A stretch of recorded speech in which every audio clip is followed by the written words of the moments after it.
Hi friends, అందరూ బాగున్నారండి. ఇంటి దగ్గర అట్ల తద్ది పూజ అయిన తర్వాత సాయంకాలం ఇలాగా చెరువుకు వస్తామండి.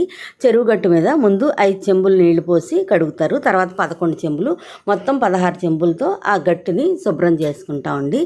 ఈ విధంగా శుభ్రం చేసిన తర్వాత అక్కడ పద్మ ముగ్గు వేస్తామండి. పూజకి రెడీ చేసుకుంటాం అనమాట. పద్మ ముగ్గు వేసిన తర్వాత కొంచెం మట్టి తెచ్చి ఆ పద్మం మీద పెడతాము.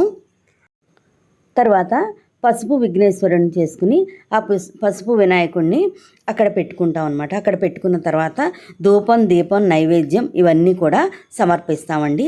ఫస్ట్ దీపం వెలిగిస్తారు, తర్వాత ధూపం, తర్వాత మనకి బెల్లం ముక్క, వినాయకుడికి బెల్లం ముక్క పెడతాం కాబట్టి బెల్లం ముక్క, కొబ్బరికాయ కొడతామండి. తాంబూలం కూడా పెట్టి ఆ విధంగా పూజ అంతా ముగిస్తామన్నమాట. నీళ్ళల్లో గౌరమ్మ, పాలల్లో గౌరమ్మ అనేసి ఈ పూజని చేస్తారండి. మొత్తం ముందు ఆ పెళ్లి కూతురు పూజ చేసిన తర్వాత మొత్తం పేరంటాళ్ళందరూ కూడా ఇక్కడ పూజ చేసుకుంటామండి. వినాయకుడికి పసుపు, కుంకుమ, అక్షంతలు వీటన్నిటితో కూడా పూజ చేయటం జరుగుతుంది. పూజ చేసిన తర్వాత ఆ పూజించిన విఘ్నేశ్వరుణ్ణి మళ్ళీ చెరువులో నిమజ్జనం చేసేస్తామండి. అక్కడ పెట్టిన మట్టిని కూడా నీళ్ళల్లో నిమజ్జనం చేసేసి పూజ ముగించుకుని అప్పుడు ఇంటికి వస్తామండి.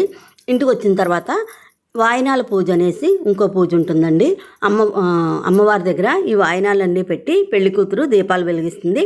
అలాగే పేరంటాళ్ళు అందరం కూడా దీపాలు వెలిగించి ఆ పూజను కూడా ముగించుకున్న తర్వాత చుక్కను చూస్తామండి. పెళ్లి కూతురికి అయితే తద్ది వాయినాలు తీరుస్తారండి. ప్రతి ఒక్కళ్ళు కూడా ఆడవాళ్ళు అట్ల తద్ది ఉపవాసం ఉండి వాళ్ళందరూ కూడా ఇలా చెరువుకు వచ్చి ఈ పూజను చేసుకోవడం అనేది జరుగుతుందండి. చాలామంది ప్రతి వాయినాలు తీర్చుకునేటటువంటి వాళ్ళు ఇక్కడికి వచ్చి చెరువు దగ్గరకు వచ్చి, ఇక్కడ పేరంటాళ్ళు ఎక్కువ మంది ఉంటారు కాబట్టి ఇక్కడ తాంబూలాలు అవి కూడా వాళ్ళకి ఇచ్చుకోవడం అనేది చేస్తున్నారండి. ఒక్కొక్కరుగా పేరంటాళ్ళందరం కూడా వెళ్ళి అక్కడ పూజ చేసుకోవడం జరుగుతుందండి. పూజ అంతా అయిన తర్వాత నిమజ్జన కార్యక్రమం చేసుకుని అప్పుడు ఇంటికి తిరిగి వస్తామండి. ఇప్పుడు గోపూజ చేస్తామండి.